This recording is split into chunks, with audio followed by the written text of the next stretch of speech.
Hello students.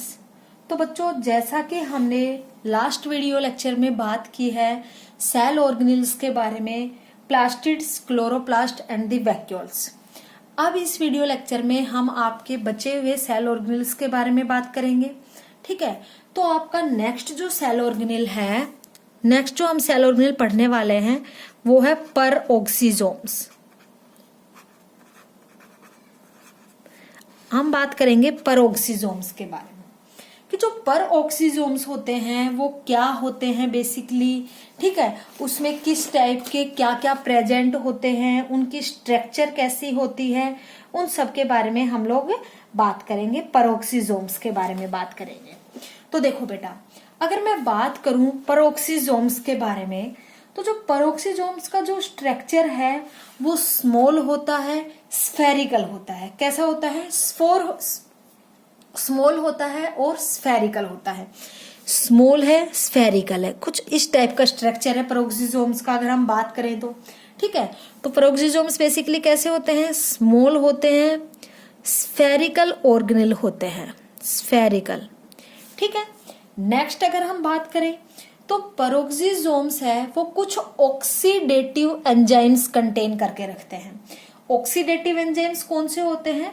जो oxidation reaction में helpful होते हैं। किस रिएक्शन में हेल्पफुल होते हैं? जो ऑक्सीडेटिव रिएक्शंस में हेल्पफुल होते हैं। मतलब बॉडी से कोई भी टॉक्सिक मटेरियल को बाहर निकालना, कोई भी टॉक्सिक सब्सटेंस को बाहर निकालना, मतलब डिटॉक्सिफिकेशन में हेल्प करते हैं।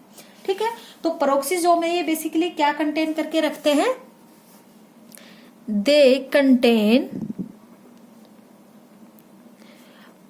Powerful oxidative enzymes. इतना याद रखना, कंफ्यूज मत हो जाना। लाइसोसोम्स में डाइजेस्टिंग एंजाइम्स बोले थे, यहाँ पे ऑक्सीडेटिव एंजाइम्स बोल रही हूं। ठीक है बेटा, इस पॉइंट में कंफ्यूज मत हो जाना। ठीक है, परऑक्सीजोम्स जो है बेसिकली वो स्मॉल होते हैं, स्फेरिकल स्ट्रक्चर के होते हैं। अगर हम बात करें, ये कंटेन करके रखते हैं ऑक्सीडेटिव एंजाइम्स। ये ऑक्सीडेटिव एंजाइम्स ऑक्सीडेशन या फिर ऑक्सीडेटिव रिएक्शन कोज कराते हैं। क्या कोज कराते हैं? ऑक्सीडेटिव रिएक्शन कोज कराते हैं। ऑक्सीडेटिव रिएक्शन का मतलब क्या है? कोई भी टॉक्सिक मटेरियल, कोई भी टॉक्सिक मेटाबॉलिक मटेरियल या फिर किसी भी टॉक्सिक सब्सटेंस को सेल से बाहर निकालना, मतलब डिटॉक्सिफिकेशन करना ही क्या है? ऑक्सीडेटिव रिएक्शन है। ठीक है, तो बेसिकली किस में हेल्प करते हैं ये? डिटॉक्सिफिकेशन में, मतलब removal of toxic substances from the cell. Detoxification का मतलब अगर हम बात करें तो परऑक्सीजोम्स का इतना समझ में आया। अब हम बात करें अगर नेक्स्ट पॉइंट के बारे में, तो जो परऑक्सीजोम्स है वो सिंगल मेम्ब्रेन बाउंडेड है या डबल मेम्ब्रेन बाउंडेड है, इसके बारे में अगर हम बात करें तो जो परऑक्सीजोम्स होते हैं बेटा वो सिंगल मेम्ब्रेन बाउंडेड होते हैं। कैसे होते हैं? Single membrane bounded cell organelles होते हैं। ठीक है, परऑक्सीजोम्स के बारे में इतनी बात और समझ में आ गई। अब अपनी बॉडी में अगर हम बात करें तो परऑक्सीजोम सबसे ज्यादा मोस्टली कहाँ पाए जाते हैं? किडनी में और लीवर सेल्स में।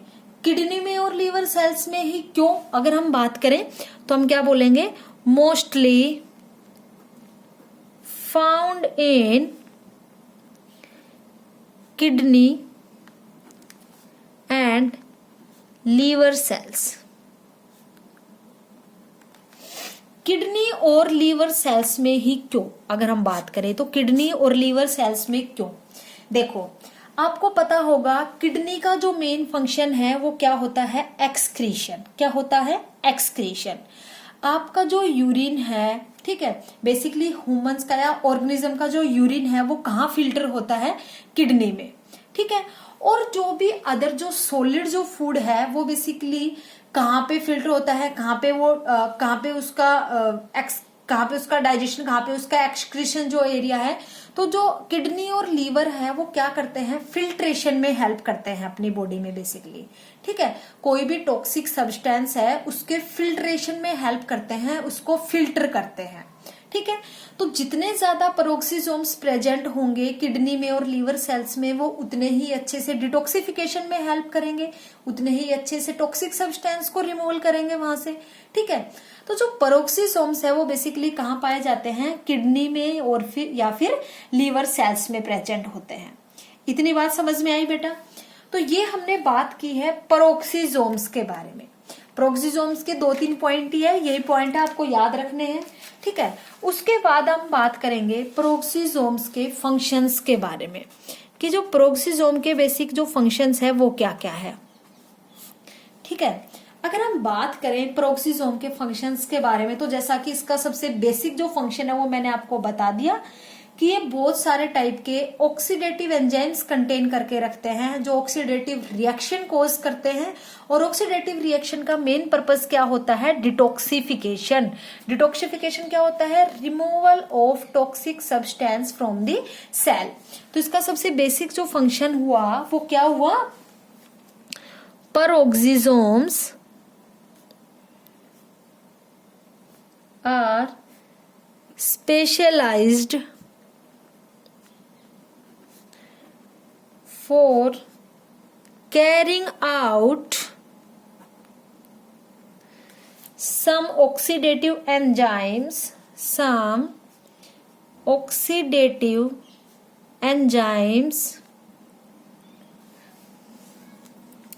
जो ऑक्सीडेटिव रिएक्शन कोज करते हैं।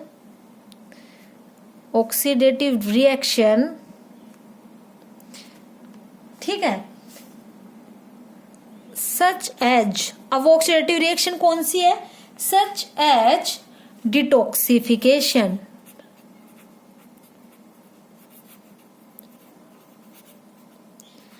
ठीक है। और डिटॉक्सिफिकेशन क्या होता है बेटा? रिमूवल ऑफ टॉक्सिक सब्सटेंसेस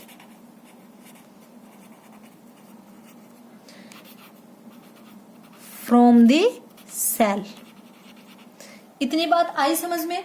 ठीक है। तो पेरोक्सिसोम्स का मेन जो फंक्शन है वो क्या होता है? डिटॉक्सिफिकेशन। डिटॉक्सिफिकेशन मतलब टॉक्सिक सब्सटेंसेस को सेल से बाहर निकालना, बाहर रिमूव करना।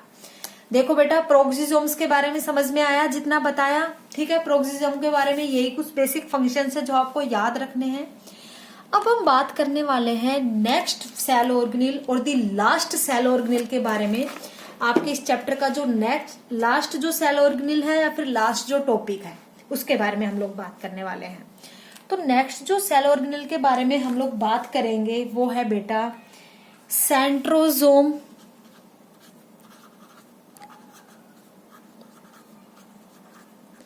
या फिर हम बोल सकते हैं सेंट्रियोल। आप सेंट्रोसोम भी लिख सकते हो या सेंट्रियोल भी लिख सकते हो। अब अगर हम बात करें सेंट्रोसोम और सेंट्रियोल के बारे में, ठीक है, तो देखो सेंट्रियोल की सबसे बेसिक जो बात है वो क्या है? It is found only in eukaryotic animal cell. ये सिर्फ एनिमल सेल में ही प्रेजेंट होता है, वो भी कौन सी animal cell? Eukaryotic animal cell. ठीक है। तो इसका सबसे बेसिक जो पॉइंट है, सबसे बेसिक जो मैंने आपको बात बताई है वो क्या है, वो आपको याद रखनी है। वो क्या है? Found only in eukaryotic animal cell.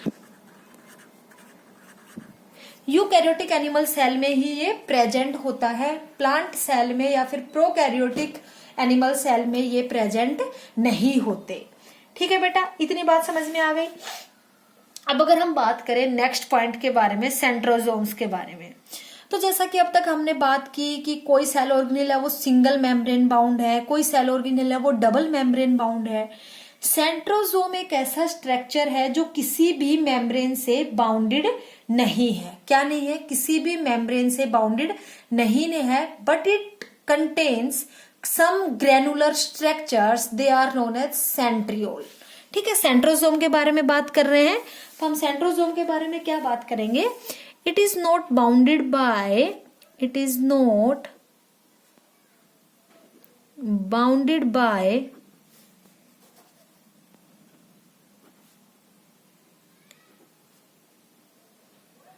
Any membrane, किसी भी मेम्ब्रेन से बाउंडेड नहीं होते ये, but consists of two granules, ठीक है, consist of two granules like centrioles, centrioles की तरह या फिर centrioles से कंटेन रहते हैं, ठीक है। सेंट्रोसोम के बारे में अगर हम बात करें तो हमने क्या बात की है, ये यूकैरियोटिक एनिमल सेल में प्रेजेंट होते हैं। सेकंड हमने बात की कि ये किसी भी मेम्ब्रेन से बाउंडेड नहीं होते और ये एक ग्रेन्यूल्स के लाइक एक स्ट्रक्चर को कंटेन करके रखते हैं, जिसको हमने क्या बोला, सेंट्रियोल्स, जिसको हमने क्या बोला बेटा, सेंट्रियोल्स। इतनी बात समझ में आई, ठीक है। अब जो सेंट्रियोल्स है वो क्या होते हैं, अगर हम बात करें सेंट्रियोल्स के बारे में कि जो सेंट्रियोल्स है बेसिकली, तो सेंट्रियोल्स क्या होते हैं, तो देखो जो सेंट्रियोल्स है वो होलो एंड सिलेंड्रिकल एक स्ट्रक्चर होता है जो किसका बना हुआ होता है, माइक्रोट्यूब्यूल्स का। किसका बना हुआ होता है बेटा, माइक्रोट्यूब्यूल्स का, ठीक है। तो सेंट्रियोल क्या होता है, centriole are hollow and cylindrical structures which are made up of microtubules, ठीक है।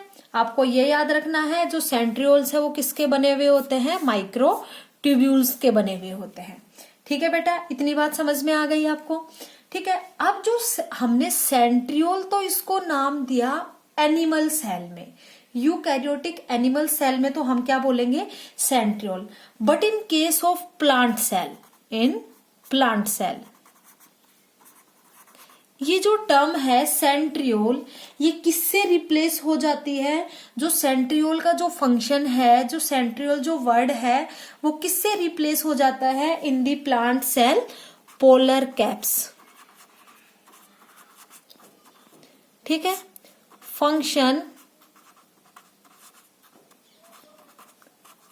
Same as centrioles. इतनी बात समझ में आई, ठीक है। अब हमने यूकैरियोटिक एनिमल सेल्स में तो सेंट्रियोल बोला है उस टर्म को, अब सेंट्रियोल के फंक्शन क्या क्या हम उनके बारे में भी बात करेंगे।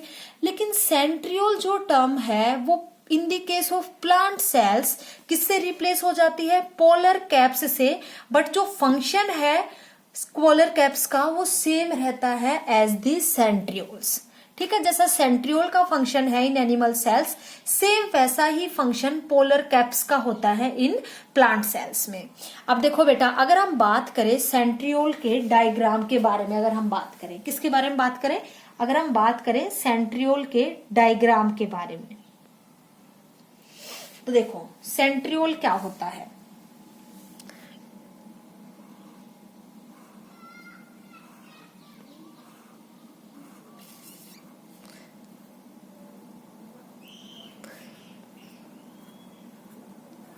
ऐसी ट्यूब लाइक स्ट्रक्चर प्रेजेंट है, ठीक है। ऐसे ही यहां पे होगा,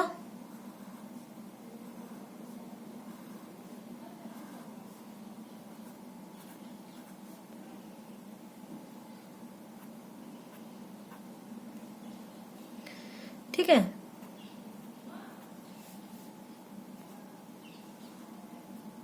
ऐसी ट्यूब लाइक स्ट्रक्चर प्रेजेंट है। इस पूरे स्ट्रक्चर को, इस होल स्ट्रक्चर को हम क्या बोलेंगे, सेंट्रोसोम। इसको हम क्या बोलेंगे बेटा, पूरे को सेंट्रोसोम, ठीक है। इतनी बात समझ में आई। होलो एंड सिलेंड्रिकल स्ट्रक्चर हमने बोला सेंट्रियोल को, मेड अप ऑफ माइक्रोट्यूब्यूल्स, ठीक है। इस पूरे को आपने क्या बोला, सेंट्रोसोम, जो एक दूसरे के राइट एंगल पे प्रेजेंट है। किस पे प्रेजेंट है, राइट एंगल पे प्रेजेंट है, ठीक है। जो स्ट्रक्चर है माइक्रोट्यूब्यूल्स की वो कैसे प्रेजेंट है, right angle to each other. ये जो स्ट्रक्चर है, ट्यूब लाइक स्ट्रक्चर है, ये क्या है बेटा? Micro tubules, micro tubules. और यही क्या है? सेंट्रियोल्स, जो किसके बने हुए हैं? माइक्रो ट्यूब्यूल्स के। ठीक है, इस पूरे को तो आपने क्या बोल दिया? सेंट्रोजोम। और मैंने आपको क्या बताया? सेंट्रोजोम किसी भी मेम्ब्रेन से बाउंडेड नहीं होता और वो 2 ग्रेन्यूल्स लाइक स्ट्रक्चर कंटेन करके रखता है, 2 ग्रेन्यूल्स लाइक स्ट्रक्चर कंटेन करके रखता है, जिसको हमने बोला सेंट्रियोल्स। सेंट्रियोल्स होलो स्ट्रक्चर होते हैं, सिलेंड्रिकल होते हैं। ठीक है, जो किसके बने हुए होते हैं? माइक्रो ट्यूब्यूल्स के। ठीक है बेटा, तो जो लिखवाया है वो आपको समझ में आ गया। तो ये क्या है? सेंट्रियोल्स। ठीक है, जो किसके बने हुए होते हैं? माइक्रो ट्यूब्यूल्स के बने हुए हैं। इतनी बात समझ में आ गई। ये किसका डायग्राम बताया आपको? सेंट्रोजोम या फिर सेंट्रियोल का डायग्राम आपको बताया। अब हम बात करेंगे सेंट्रियोल के फंक्शंस के बारे में। किसके बारे में बात करेंगे बेटा? हम सेंट्रियोल के फंक्शंस के बारे में। तो अगर हम बात करें सेंट्रियोल के फंक्शंस के बारे में, देखो तो सेंट्रियोल का जो सबसे बेसिक जो फंक्शन होता है बेटा, वो क्या होता है? सेल डिवीजन में। किसमें होता है? सेल डिवीजन में। सेल का जो डिवीजन होता है, अब सेल डिवीजन 2 टाइप्स का होता है, माइटोसिस, मियोसिस, वो सब आपको नहीं पढ़ना। सिर्फ आपको इतना याद रखना है, जो सेंट्रियोल है वो किसमें हेल्प करता है? इन सेल डिवीजन। तो हम फंक्शन क्या लिखेंगे? Centrioles help in cell division। जो सेंट्रियोल है वो किसमें हेल्प करता है? सेल डिवीजन में। नेक्स्ट अगर हम फंक्शन की बात करें, तो जो प्लांट सेल्स में जो सेल डिवीजन का जो फंक्शन होगा वो क्या करेगा? ये तो सेंट्रियोल हेल्प कर रहा है cell division in animal cells. But अगर हम बात करें इसी लाइन के अगर केस में, इसी लाइन की टर्म में अगर हम बात करें इन प्लांट सेल्स, तो प्लांट सेल्स में हम क्या बोलेंगे? Polar caps help in cell division. ठीक है, प्लांट सेल्स में कौन हेल्प करता है? Polar caps. और in the case of animal cells में हम पोलर कैप्स की जगह क्या किससे रिप्लेस कर देंगे? सेंट्रियोल्स से। सेंट्रियोल को रिप्लेस कर देंगे। ठीक है बेटा, इट इज वेरी इजी, समझ में आ रहा होगा आपको। अब नेक्स्ट पॉइंट देखो, सेंट्रियोल बेसिकली और किस में हेल्प करता है? तो सेंट्रियोल और हेल्प करता है in the formation of cilia and flagella. Cilia और फ्लैजिला का मेन पर्पस क्या होता है अगर हम बात करें, तो देखो नेक्स्ट क्या लिखेंगे? Helps in the formation of cilia and flagella। Cilia के फॉर्मेशन में और फ्लैजिला के फॉर्मेशन में भी हेल्प करता है ये। अब सिलिया और फ्लैजिला जो टर्म जो मैंने आपको बताई है, इनका मेन पर्पस क्या होता है? इनका मेन पर्पस होता है लोकोमोशन। किसमें होता है बेटा इनका मेन पर्पस? लोकोमोशन। काफी ऑर्गेनिजम्स में प्रेजेंट होते हैं सिलिया या फिर फ्लैजिला। ये बेसिकली उनको लोकोमोशन में हेल्प करते हैं, मूवमेंट में हेल्प करते हैं, एक जगह से दूसरी जगह मूव करने में हेल्पफुल होते हैं फ्लैजिला एंड दी सिलिया। तो फ्लैजिला और सिलिया का मेन पर्पस क्या होता है? लोकोमोशन या फिर मूवमेंट कराना। ठीक है, उस ऑर्गेनिज्म को मूव कराना, उस ऑर्गेनिज्म को लोकोमोट कराना, एक जगह से दूसरी जगह पे ही वो क्या में कौन हेल्पफुल होंगे? सिलिया या फिर फ्लैजिला। तो बेटा इतनी बात समझ में आई। ये हमने बात की है सेंट्रोजोम्स के बारे में या सेंट्रियोल्स के बारे में। जो मैंने आपको यहाँ लिखवाया है वो आप डायग्रामेटिकली अगर आप समझो तो बहुत इजी है, समझ में आ रहा है आपको। ठीक है, फंक्शंस के बारे में हम लोगों ने बात की। तो प्यारे बच्चों, यहाँ पे अपना जो चैप्टर है the fundamental unit of life cell खत्म हुआ। ठीक है, इसमें अब तक जितने भी डाउट्स हो आप मुझसे पूछ सकते हो। ठीक है, तो इससे आगे हम बात करेंगे, इससे आगे हम अपना नेक्स्ट चैप्टर स्टार्ट करेंगे बेटा नेक्स्ट वीडियो लेक्चर में। ठीक है। इससे नेक्स्ट अपना चैप्टर है tissues. This is very very interesting chapter. Tissues के बारे में आप बात करोगे कि आपकी बॉडी में किस टाइप के टिश्यूज पाए जाते हैं, कौन से ऑर्गन में किस टाइप के टिश्यूज पाए जाते हैं, उनके बारे में हम लोग बात करेंगे। तो चलो ठीक है, आज के लिए इतना ही प्यारे बच्चों, थैंक यू। इससे आगे हम बात करेंगे नेक्स्ट वीडियो लेक्चर में, नेक्स्ट चैप्टर से स्टार्टिंग करेंगे। ओके।